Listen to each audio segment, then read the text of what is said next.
This is episode number 101 of the BS Machine. Welcome back, guys. Hope you've had a great week. Today is a Sunday, and it's that first day in the year. It's like end of August, and you know when you can smell that summer's coming. It's coming here in Melbourne, Australia. It's not summer yet, but it's not even spring. But you can just taste, you can smell that little thing in the air where it's like, oh yeah, that freezing coldness is gone. So that's where we are today, and I feel good about it because I love summer, I love heat, I love all that type of stuff. But anyway, how you going? You know, welcome back, and it's great to be here with you again at on this mighty fine episode. So I was having a bit of a look through my notes earlier today, and one of the things I realised is that I always write down these quotes that something in me. You know, when you see those quotes, whether it's, I don't know, fucking Instagram or Google or somewhere, someone even says a quote to you. It's like, have you heard the quote by Nelson Mandela, or have you heard the quote by whatever? And it's really cool because when you see these quotes, you see them and you're like, yeah, you know what? It's true. Like, it feels true for me. And so what I wanted to do is grab a couple of these quotes that really stand out for me over the last 12 months and decode them. So this podcast is all about, what we're doing is we are decoding the most famous quotes in the world, and the most famous quotes that have really stood out to me and stood out to a lot of people. And when you decode these quotes, hopefully my intention for this podcast is that as you hear the quote, and we'll dive into each quote a little bit more, and then maybe you'll just see that there's a bit more to it. And when you see that there's a bit more to it, then you might even fucking take action. Because that's sort of what I do, is that when I find these quotes, I'll write them down in my little diary or journal or whatever, and I actually write things underneath them of how they could impact my life, what lies within these quotes to deepen my understanding of myself and all these epic humans that have walked our earth in the last 1,000, 2,000, 3,000 years. So let's get started. The first quote that really stands out to me and has been for a long time is, the greatest glory in living lies is not in never. Let me do that again. The greatest glory in living lies not in never failing. Actually, you know what? What the fuck are you doing, Tom? Let's do this again. I've actually written these down. I can't even read them. So, first one. The greatest glory in living lies not in never falling, but in rising every time we fall. That is by Nelson Mandela. And it's so nice to read these ones, isn't it? And it feels true. The greatest glory in living lies not in never falling, but in rising every time we fall. And it sounds good, doesn't it? It's like, yeah, that sounds good. But where in your life does that really resonate? And if you know about Nelson Mandela, man, did that guy go through some shit? I've even spoken about him in one of my other podcasts at length, where, you know, Nelson Mandela was able to lead 200 million people onto this epic path, and he did that from nothing. The government, everyone was against him. And so can you imagine, he was even in jail for years and years and years. And so when he says this, the greatest glory in living lies not in never falling, but in rising every time we fall. Now, he's got the absolute credibility to be able to say that, because he was pushed down, he fell so many times.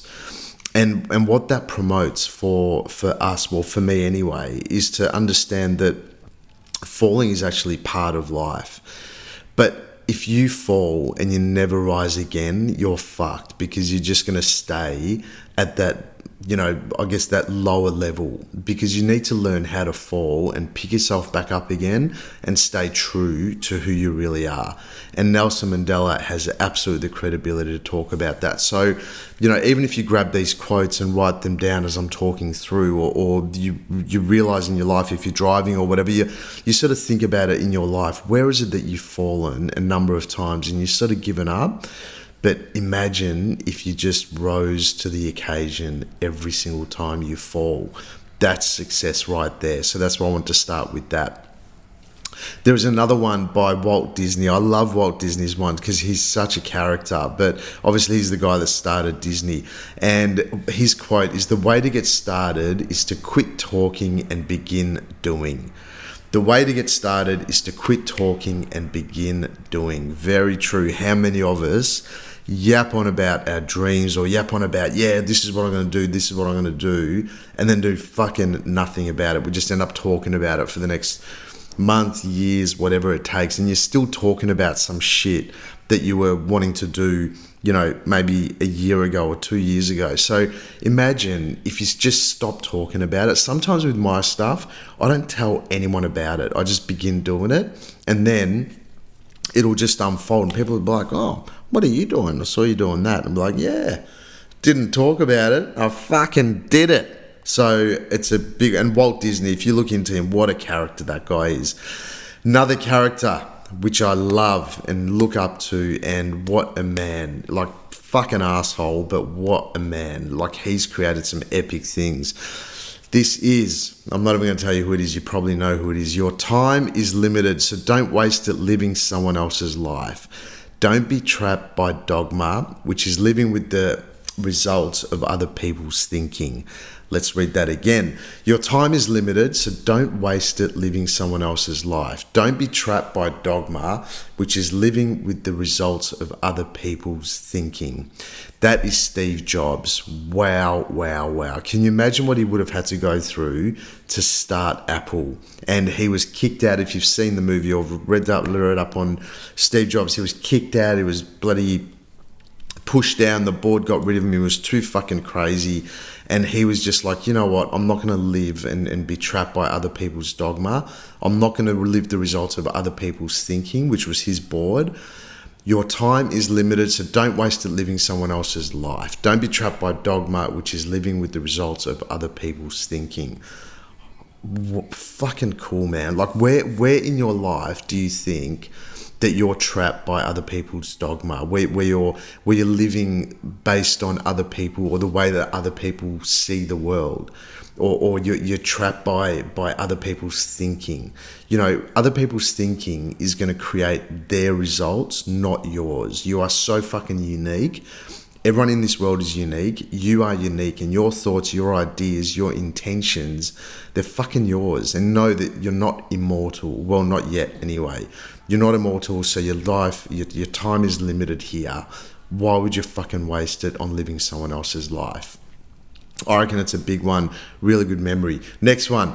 Oprah Winfrey. Holy shit, had she created some cool stuff. "If you look at what you have in life, you'll always have more. If you look at what you don't have in life, you'll never have enough." Whoa. Like, think about that. If you look at what you have in life, you'll always have more. If you look at what you don't have in life, you'll never have enough. That is pretty epic. Like, it's self-explanatory, but where in your life do you reckon that you're looking at stuff where you don't have enough? Most of the time, it'll be either money or love.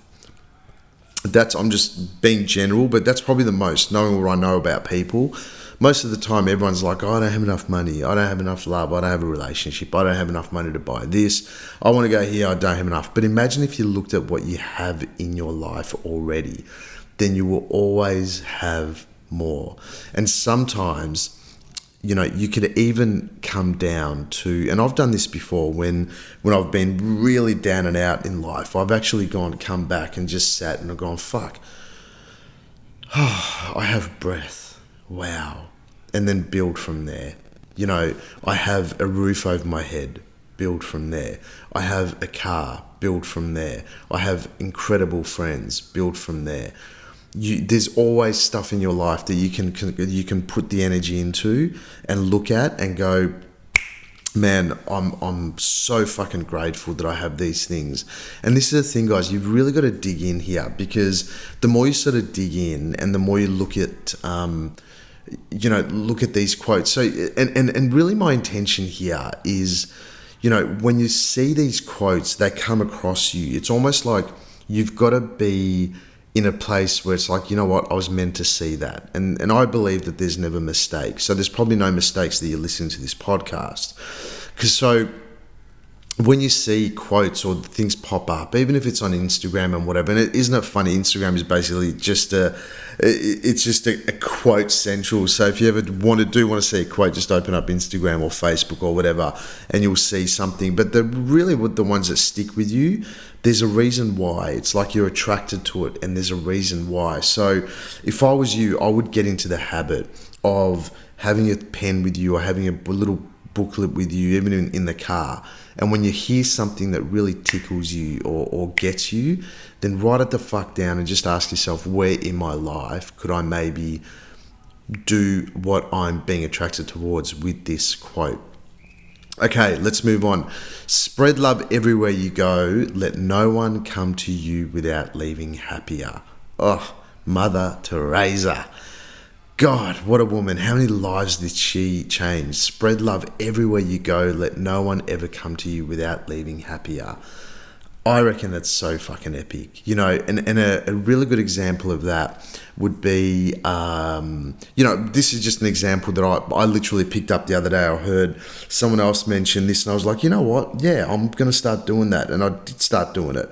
Where, when you're in your car and you get to a red light, and there is someone that is, or not someone, but when you get to a red light and, the guys are coming up wanting to do your windscreen, and initially most people, probably 9 people out of 10 are sitting there going, no, I don't fucking want my window cleaned. I don't want my window. But what if from now on, every time one of those guys came up, you opened your door, you said, mate, I would love to get my window cleaned.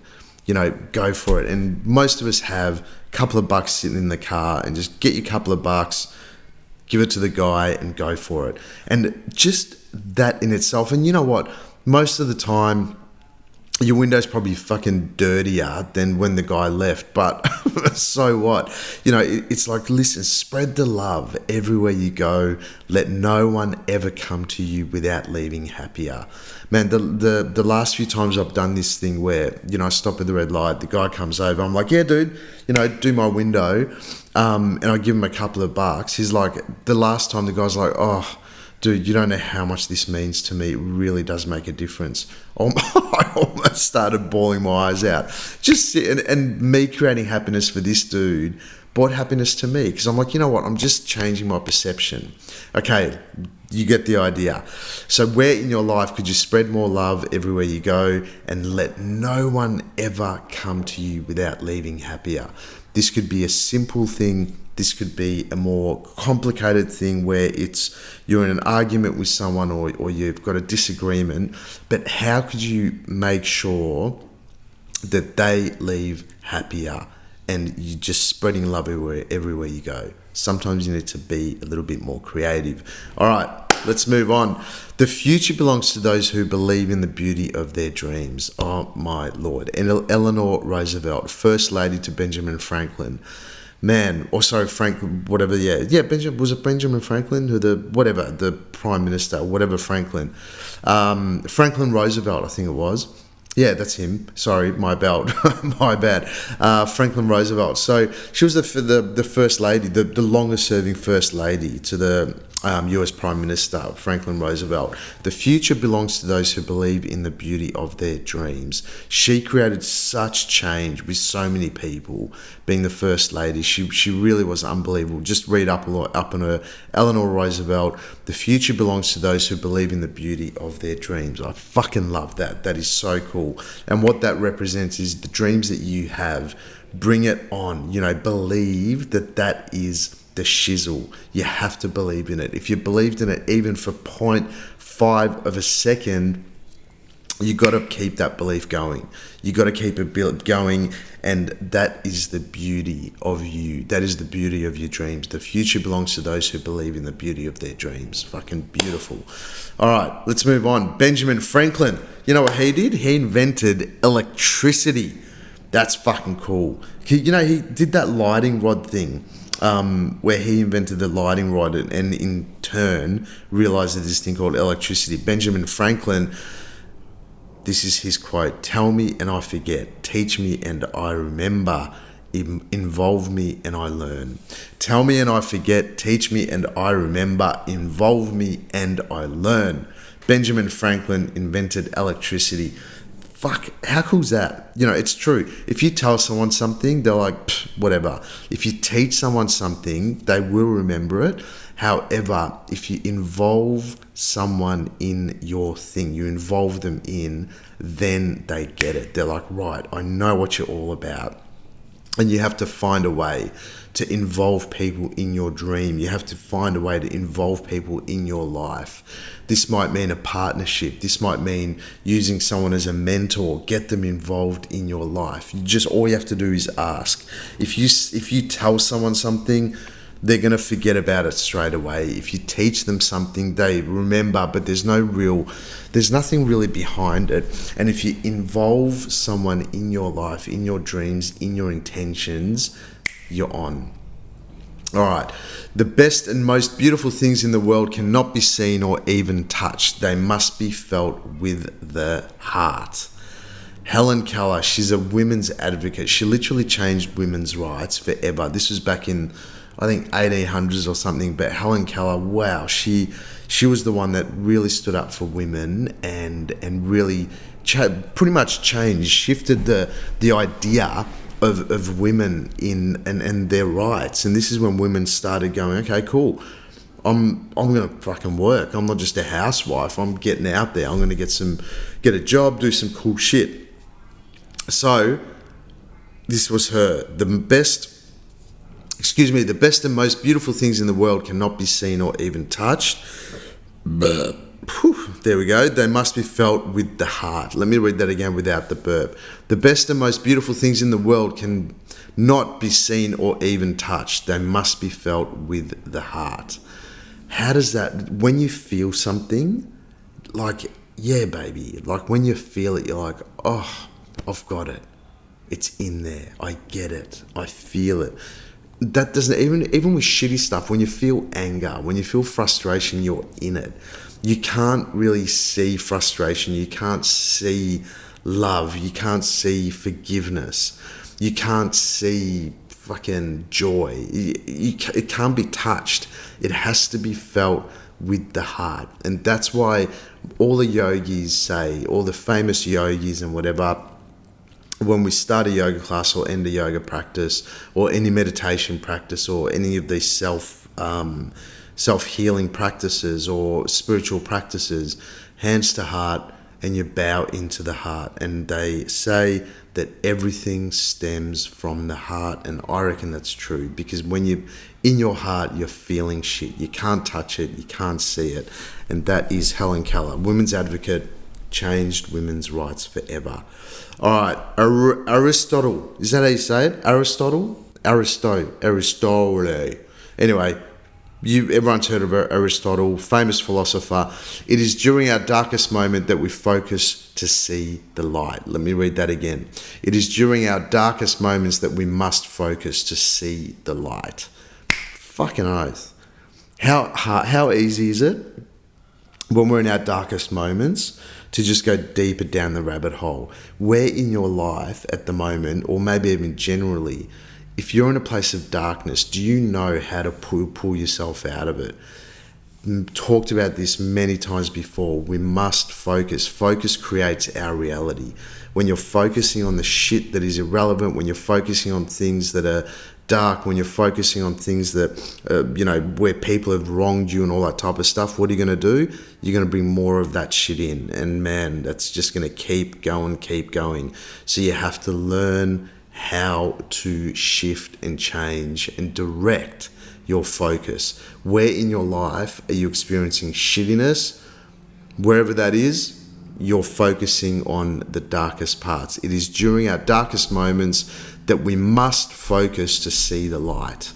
Very true. And how cool, if you're on YouTube, you see a little bit of light just popped over on my head. So we must be onto something.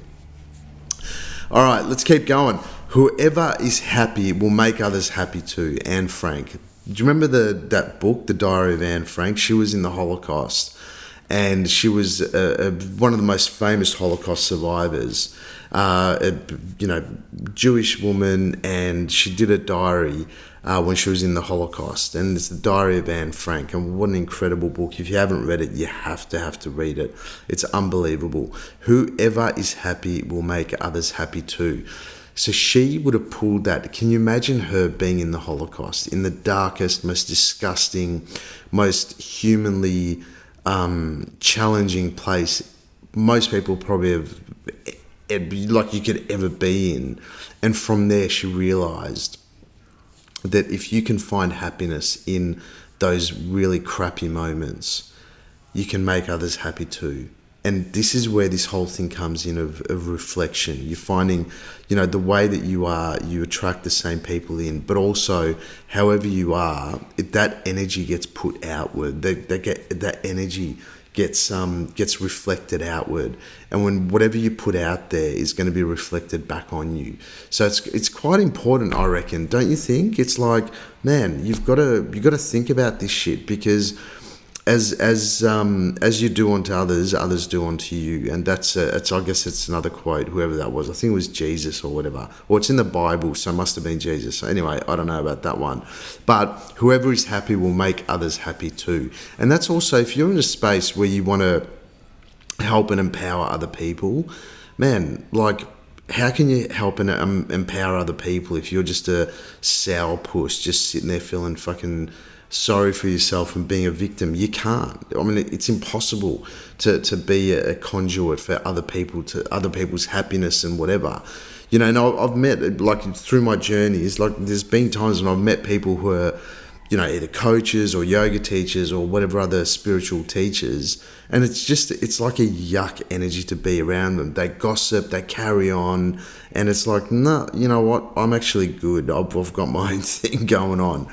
So it's a big one. So anyway, so think about that for yourself. Whoever is happy will make others happy too. And you can try this shit, guys. You can really try it.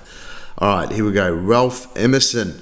Do you know who that is? This is the next guy. He's a famous philosopher in the 1800s, and he just kept writing papers. But what his most famous essay or paper or study was, it was on self-reliance. And that essay, that paper, that writing, it basically changed humanity forever. And it was on self-reliance. Anyway, this was his quote, one of his quotes, or one of my favorite quotes by Ralph Waldo Emerson. Do not go where the path may lead. Go instead where there is no path, and leave a trail. Oh, goosebumps. How good's that? So if you're following someone else's path, you're just trying to tread water. Like, you're basically going where someone else has been. But imagine if you went where there is no path and you're the one that left the trail.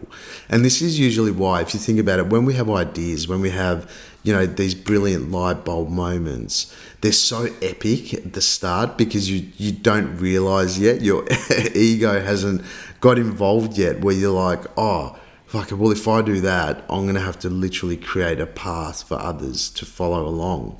And I'm going to be the one creating the path forward. I'm going to have to move the trees, move the snow, move the mud, all that type of stuff. I'm going to have to be the one that creates the trail.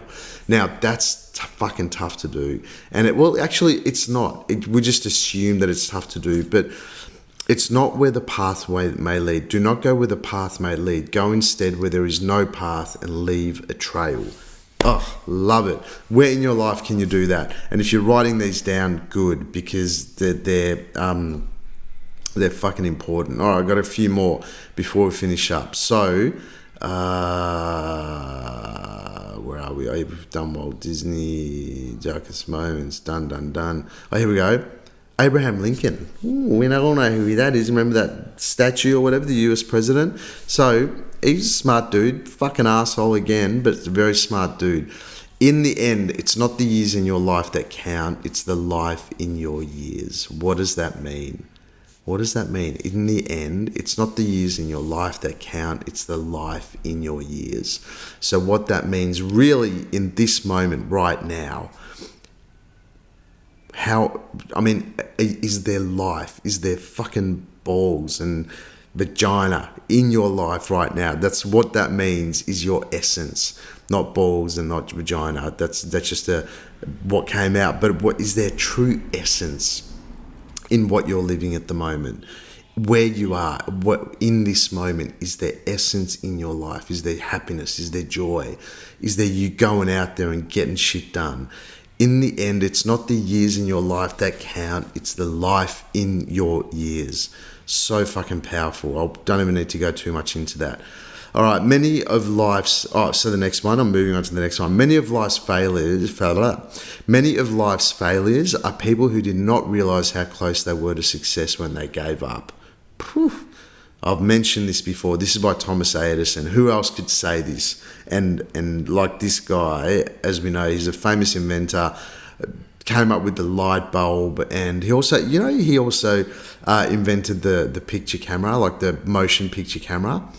Did you know that? Well, he did. So he came up with the light bulb and lights and whatever the shit we got in our house. And I think he's the guy that basically failed 10,000 times, and the 15,000th time of trying to get this thing, he got it. So his failures were actually his biggest gift. Many of life's failures are people who did not realize how close they were to success when they gave up. Imagine if he quit at 14,999. He wouldn't have got the fucking light bulb. Where in your life have you quit? Where have you quit because you failed? And imagine if you were literally one little fucking bee's dick away from success. Imagine that. Where in your life have you given up and gone, it's too hard? Imagine if you just tried one more fucking time, called one more person, did one more whatever, and that was the one that made it happen. That is very cool. All right. Let's do a few more. Bob Marley. Yeah, baby. Love the life you live the life you love. Very similar to before, one of the different ones. But I just love Bob Marley, so I wanted to mention that one. Love the life you live the life you love. Bob Marley. If you've seen docos on him and whatever, man, he literally just followed love everywhere he went. And, man, it's just... he brings back so many memories for me. But it's true, when you listen to his songs, listen to his albums, you can tell he loves the life you live. He's got a joint, he's like fucking getting stoned, loving it.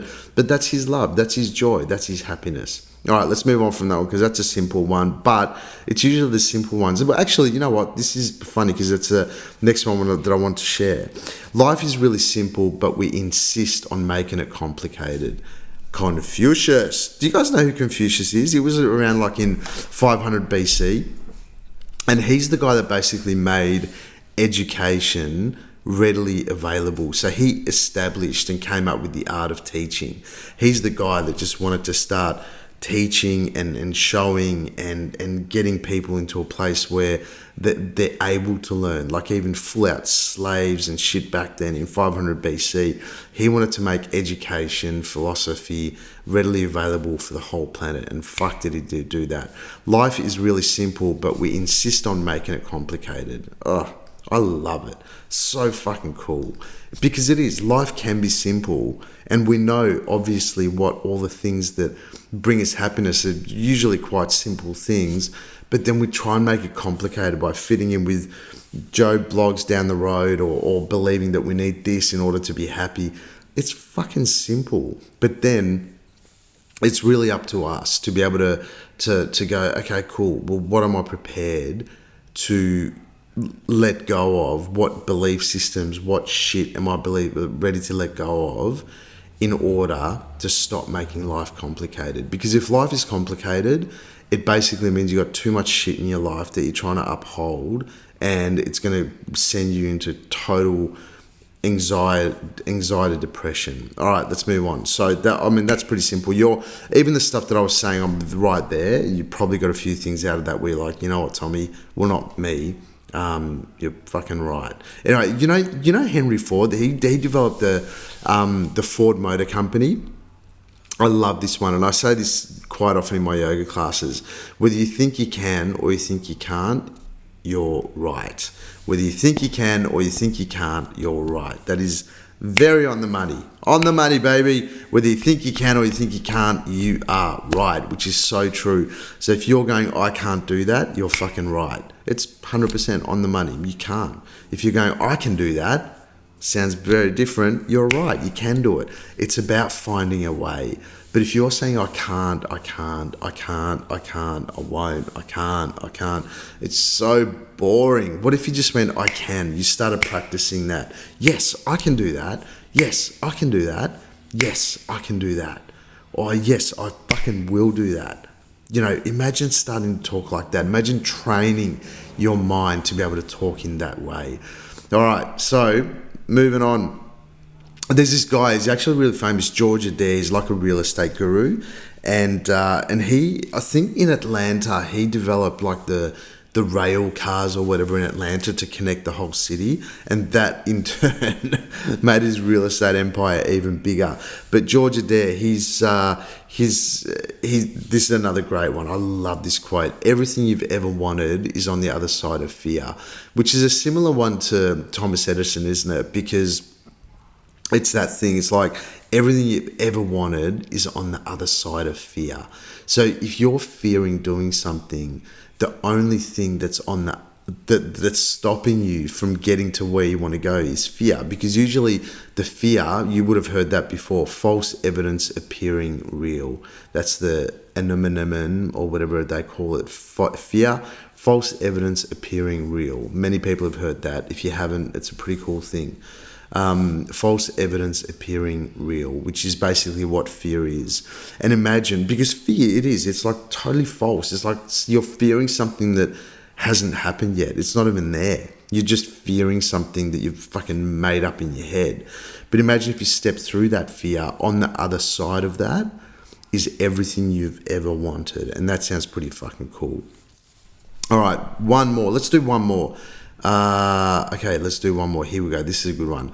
20 years from now, you'll be more disappointed by the things that you didn't do than by the ones you did do. So throw off the bowlines, sail away from safe harbour, catch the trade winds in your sail, explore, dream, discover.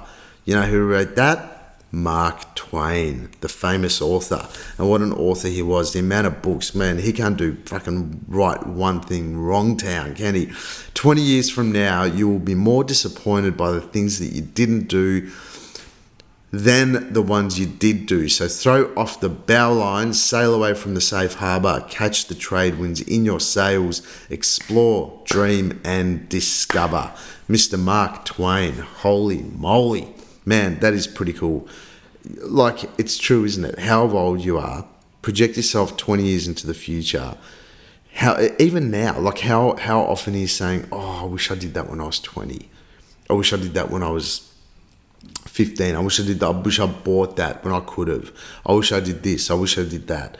You know what? It's funny, like every single time that I go, I have these discussions with my mates where I'm like, oh, what would you do if you were 20 again? And most of us say, 1, I would have bought Apple stock. 2, I would have bought bloody Bitcoin at like 0.1 of a cent. But then what's that going to bring you? It's going to bring you money. But, you know, when you really go into it, well, I guess I'm lucky because since I've actually done, you know, with my experiences, and I'm not gloating or anything, but I've usually followed my heart when it comes to experiences and whatnot. Then I usually have. I mean, there's a few things I would have done different, but then imagine now that the things that you would want to do, what would you do now where you could look back in 20 years time and be like, man, I'm so glad I did those things. So 20 years from now, you'll be more disappointed by the things that you didn't do than by the ones you did do. So there you go. Explore, dream, discover. That's our only job in this world. That's our only job right now. Explore, dream, and discover.